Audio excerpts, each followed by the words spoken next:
And now, the news. What were you doing when your sports career ended? Did you quietly retire and spend your days farming? Did you develop a gambling addiction? Or did you start redecorating your bathroom? Straightforward shooting weekend. Well, whatever it is nothing compared to a man named Ryan Wedding, who decided to become the next Pablo Escobar.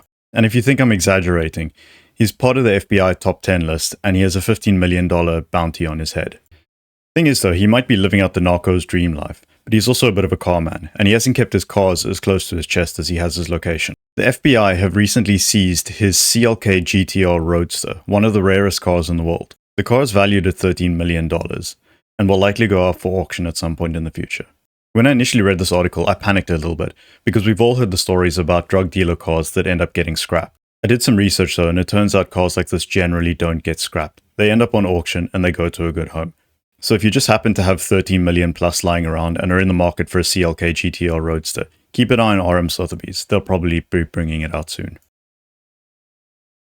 BYD is a Chinese company that focuses on making electric cars, and their name stands for Build Your Dream. What kind of stupid name is that? Anyway, BYD has become synonymous with electric vehicles. They've been very successful in China, and now they're taking Europe by storm as well, with the worldwide push for electric vehicles still ongoing. You'd think that being in such a strong position, they would continue to push it harder. Instead, they're looking to change their direction a little bit. With both direction and magnitude. Oh yeah!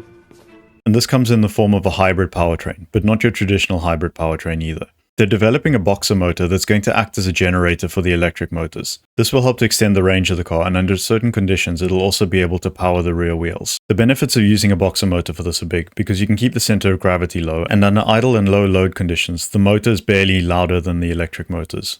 This engine setup is intended for the Yangwang U7, which is a luxury sedan over 17 feet long, coming from BYD's premium brand Yangwang, and that joke writes itself.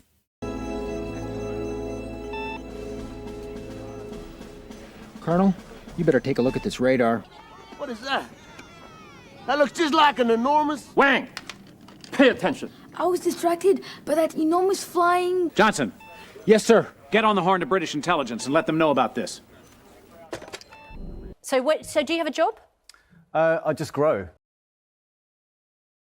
So one of the bosses at Nissan Design has been speaking to the media and said that the new Nissan Micra is a car designed to bring more personality into the brand styling. And he said that Nissan is planning to be bold and impactful with its future design direction. The problem is, if you look at the new Nissan Micra, it is just a Renault 5 that's got a few different body parts on it. They share most of their parts. It's basically the same vehicle underneath. So I want to know, is Nissan's new design strategy and their bold and impactful idea just to take a bunch of Renaults and stick Nissan badges on them? They're talking about how they lost the personality and the purity of the Nissan Micra in trying to appeal to a broader market. And they're kind of right, they are, but in the same breath, the original Micra didn't exist because it was copied from other cars. It existed as its own product, even if it was very ugly. Now they're talking about how the Juke is going to get the same sort of treatment. So based on that, we can only assume the new Juke is going to look something like this. And why stop there? Why don't we just go for what the next Nissan GTR is going to look like? How about something like this? The other thing he said is, I think it's important that at Nissan, we don't do one design and then reshape it and size it on different segments and platforms. The thing is, that's exactly what a design language is.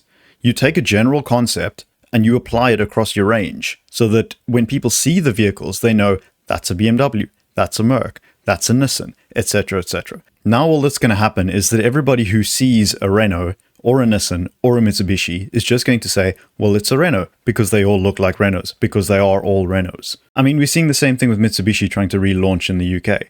All they've done is taken a bunch of Renault models, slapped a Mitsubishi badge on, and brought them back in. They say that they've been monitoring the market and that the market wants more Mitsubishis. Good one. That may be true, but the thing is, they want Mitsubishis. They don't want Renaults. If they wanted Renaults, they would go buy Renaults. It's just frustrating to see one of the biggest partnerships in the world between Renault, Nissan, and Mitsubishi all aligning to presumably cut costs and only make one car and then just repeat it across all three manufacturers. The brands on their own mean a lot. Renault, Nissan, and Mitsubishi all mean something to somebody. They've had great cars over the years, and they've won a lot of fans through being themselves. Now with everything effectively becoming the same car in different segments, you lose the personality that comes with the brand. So after 4 years of edging since the concept, Toyota has finally unveiled the GR GT supercar and its racing equivalent, the GR GT3. Both cars are set for release in 2027 and will use the newly developed twin-turbo 4-litre V8 engine from Toyota. The road-legal version will have a single electric motor and is targeting performance figures of 640 horsepower, 850 Nm of torque, and a weight of 1,750 kilograms. Something important to note though is that Toyota has described the power figures as minimum targets, indicating we might get more than that. The car has an all-aluminium frame and the body is made from carbon fiber reinforced plastic as well as aluminium. And almost as a footnote, Lexus also debuted a new version of the LFA. It's a concept at this point and it's a pure electric vehicle, which means the production version likely will be too. We can only hope they change their minds on that. The car is set to run the same underpinnings as the GR GT and there's no word on when it'll be released yet. So I'm a little bit worried about this next story and I'll tell you why in a few. Gerry McGovern, the legendary Jaguar designer, has been fired with immediate effect. He worked there for 21 years and he oversaw projects such as the Range Rover Evoque, the new Defender, various Range Rovers, Range Rover Sports, and Discoveries. He's also the man behind the rebrand of Jaguar and the Type 00 concept.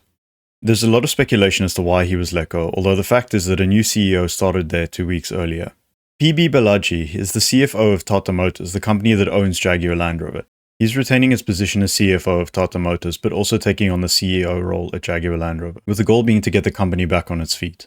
Jaguar's been going through it lately, with the massive cyber attack that took down a lot of the company for a while, and obviously the issues surrounding the rebrand, which was badly received. Now the reason I'm scared to tell the story is that I'm going to say a few bad things about Gerry, and the fact is, the man is ripped. He might be 69 years old, but he could still throw down in the UFC. I mean, look at those arms. And then look at this picture. You may think that's a model, but that's actually a fully sized Defender he's holding there. So for me to come out and say anything bad about the man, I'm putting my life at risk. Nevertheless, we're going to push through. So Chris Harris put out a podcast discussing the sudden departure. He also claimed to have some info from a reputable source at Jaguar. And this insider shared some insights as to why Gerry might have been let go. Apparently, Gerry pushed the idea that he was central to everything that makes Range Rover valuable, and the churn of CEOs over the last few years meant he could keep up the facade without being found out. He was also a control freak who created a fear culture and surrounded himself with sycophants. Anyone who could be a threat to his power was worked out of the company. Now, a lot has been made of the fact that he's been escorted out, but the reality is a lot of these big companies, especially with someone as senior as he was, it's just standard practice to escort them out.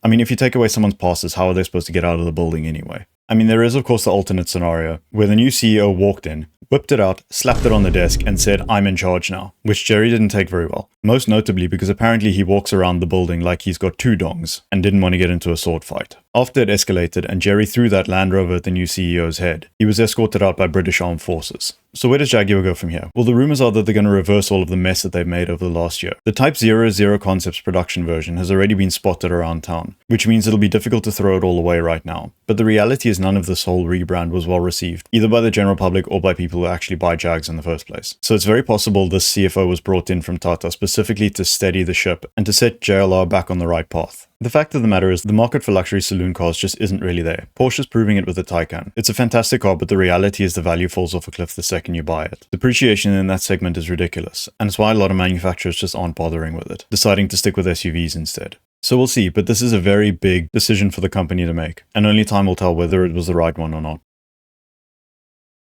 Actually, big news, just as I finished recording this and took the beanie off, I then had to put the beanie back on again. And the reason is there's footage of the car in London now. And I think the reason they got rid of him is that there was a fight, and then he pushed the big red button that said, "Release the car." And that's what's caused all of this. The CEO could do nothing to pull it back because the car was just shot out of the factory and straight into the middle of London. And here's the first look at the car.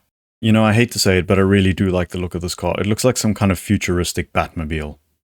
And while yes, it still doesn't look like a Jaguar, it does look really cool. It's just a pity this thing isn't going to have a V12 in it. So I guess the question now is, are Jaguar going to rue the day that they let this man go? Because someone like him is not going to struggle to find a new place. So the question is, where is he going to end up now? It's difficult to see him at any company that doesn't allow him to completely control the design of new vehicles. Actually, there's an idea. Put him at Nissan. At least then they'll start making their own cars again and not just put their badges all over Renaults all the time. And that's the end of the news.